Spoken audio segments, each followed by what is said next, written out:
तो राजा आ गया। कि तेरी एक दिन की जो शादी हुई है ना, कोई फर्क नहीं पड़ता। हजारों शादियां कह दिए मैंने तुमसे शादी कर दी, तुम्हारी बीवी बन गई। जब तुम्हारी बीवी बन गई, मैं तुम्हें नहीं खोना चाहती थी, तुम्हारे साथ रहने। बात छोड़ो मेरी रानी। क्यों कहा है कि नो मिस्टर, रानी सिर्फ राजा की है। टूट जाती है इस मुल्क में। जिस देश से तुम आए हो ना, वहाँ तलाक़ें आसान होती होंगी। यहाँ की औरत चाहे दिल दे या ज़बान। राजा जो है रानी की ज़िंदगी में आ चुका है, लेकिन यहाँ रानी अब शादी कर चुकी है। लेकिन रानी को कहीं ना कहीं अफसोस है कि जिस राजा का वो सारी ज़िंदगी इंतज़ार करती रही, जिसके लिए इतनी उसने सख्तियाँ काटी, जिसका वो ढूंढती फिर रही थी, जिसके लिए वो मन्नतें मुरादें मांग रही थी, आखिरकार वो राजा उसके सामने आ गया। लेकिन अब वो बहुत ज़्यादा मजबूर है, अब वो कुछ नहीं कर सकती क्योंकि वो ऑलरेडी शादी कर चुकी है ज़ावियार से। लेकिन यहाँ ज़ावियार भी जो है वो रानी से बार बार ये पूछता है कि वो बार बार ये क्यों कह रहा था कि ये रानी मेरी है, और वो बार बार ये क्यों कह रहा था कि तुम उसकी ज़िंदगी में ज़बरदस्ती आए हो। वो तुम्हें बार बार इस बात के लिए क्यों कह रहा था कि तुम उसकी ज़िंदगी में वापस आ जाओ। लेकिन यहाँ रानी भी काफ़ी ज़्यादा रोती है, और रोते हुए उन्हें उसे समझाने की कोशिश करती है कि मैं तुम्हें खोना नहीं चाहती थी, और इसलिए मैंने तुमसे शादी कर ली और तुम्हारी बीवी बन गई। जैसे ही तुमसे शादी की तो मेरा राजा आ चुका, मैं इसी राजे का सारी ज़िंदगी इंतज़ार कर रही थी। रानी काफ़ी ज़्यादा रोती है, लेकिन ज़ावियार एक पागल होने के बावजूद वो रानी को काफ़ी ज़्यादा तसल्ली देता है। रानी को रोते हुए नहीं देख सकता, इसलिए रानी को तसल्ली देते हुए उसको खाना भी खिलाता है, क्योंकि वो भूखी होती है, उसने कुछ नहीं खाया होता। क्योंकि राजा को देखकर उसकी आंखें दंग की दंग रह जाती हैं और उसका दिल कहीं ना कहीं मांद पड़ ही जाता है। यहाँ उसका काफ़ी ज़्यादा ख्याल रखता है, लेकिन यहाँ राजा है कि वो खुद गर्जी पर उतरा हुआ है, और उसको तो देखकर ऐसा लगता ही नहीं उसकी बातों से कि वो रानी के साथ सिंसियर है। ऐसा लगता है कि ये भी राजा जो है वो राजा नहीं है जिसका रानी सदियों से इंतज़ार कर रही थी। ये राजा, मुझे ऐसा लगता है कि ये राजा जो है वो जुनैद का भेजा हुआ है। जुनैद ने, ज़ाहिरी बात है, रानी की सारी हिस्ट्री को मालूम किया होगा। ज़ाहिरी बात है कहीं ना कहीं से उसे किधर न किधर से ये पता चल चुका होगा कि रानी एक राजा का इंतज़ार कर रही है। जो इंसान किसी का दुश्मन होता है वो इसकी हर कमज़ोरी को भांप कर ही छोड़ता है, इसलिए रानी की भी कमज़ोरी को भांप लिया होगा।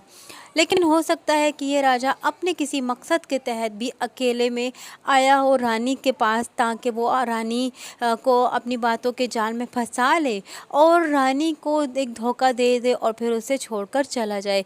यहाँ शायद कि रानी का जो हसास दिल था, रानी की जो नेक नियति थी जो ज़ावियार के साथ वो करे, शायद कि वो उसके काम आ चुकी।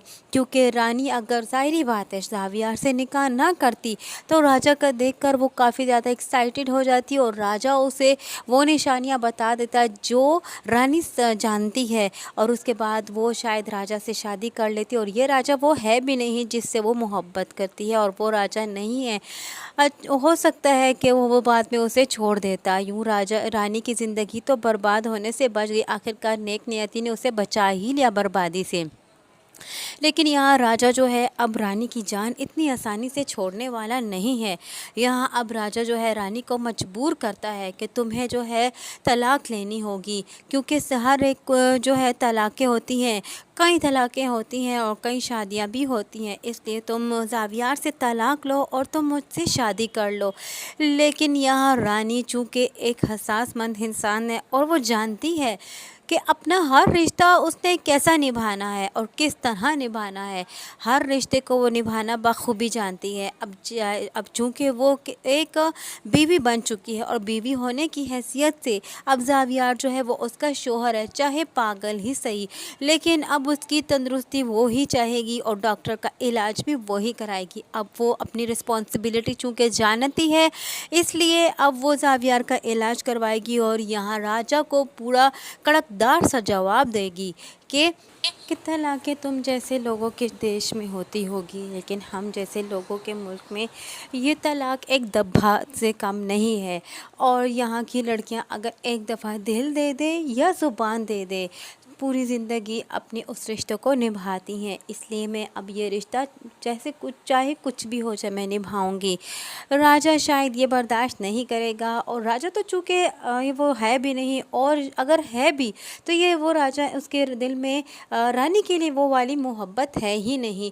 राजा की बातों से ही पता चल रहा कि वो कितना खुदगर्ज इंसान है, और रानी के साथ उसे कोई हमदर्दी भी नहीं है और ना ही उसे कोई मोहब्बत है। इसलिए वो अपनी ज़िद की आड़ में आके अपनी ज़िद पूरी करने के लिए रानी पर उसे बहुत ज़्यादा गुस्सा आएगा, और रानी को वो गन निकाल कर कहेगा कि अब तुम्हें मुझसे माफ़ी मांगनी होगी हाथ जोड़कर। यहाँ राजा जो है वो आखिरकार रानी पर गन निकाल देगा, लेकिन ज़ावियार हालांकि पागल है, लेकिन वो रानी से मोहब्बत शदीद करता है, वो रानी के साथ ऐसा कभी भी ना करेगा मरते दम तक उसे और ना निभाती है। होने देगा। हो सकता है ऐसा भी हो कि ये रानी का ख्याल हो कि राजा ने उसे फायर करके मार दिया है इस आड़ में कि उसने राजा को ठुकरा दिया है, उसने राजा का इंतज़ार नहीं किया और उसने अपने मतलब की खातिर शादी कर ली है। लेकिन यहाँ ये भी हो सकता है कि उसकी बातों से ही पता चल रहा है कि ये वो राजा भी नहीं है, और अगर है भी तो उसे वो सिंसियरिटी वो मोहब्बत नहीं है रानी से, इसलिए हो सकता है वो रानी पर गन भी तान दे, और सकता है कि वो फायरिंग भी कर दे, और ये भी हो सकता है कि वो जो गोली है वो ज़ावियार अपने ऊपर ले ले। यूँ ज़ावियार की ज़िंदगी ख़तरे में पड़ जाएगी। ज़ावियार रानी पर आँच भी नहीं आने देगा, लेकिन हो सकता है कि रानी अपनी जान बचाना बखूबी जानती है। रानी अपने आप को कैसे बचाएगी और किस तरह ज़ावियार को भी इससे बचाएगी। रानी को किसी हद तक कुछ ना कुछ अंदाज़ा ज़रूर हो ही जाएगा राजा की बातें सुनकर कि रानी ऐसी खुदगर्ज नहीं है, इसलिए वो दूसरों को भी अपना राजा भी इसी तरह सोचती है कि मेरा राजा भी सिंसियर होगा। वीडियो पसंद आई हो तो वीडियो को लाइक करना और चैनल को सब्सक्राइब करना हरगिज़ ना भूलिएगा। साथ ही साथ हमारा बेल आइकन भी प्रेस करना हरगिज़ ना भूलिएगा।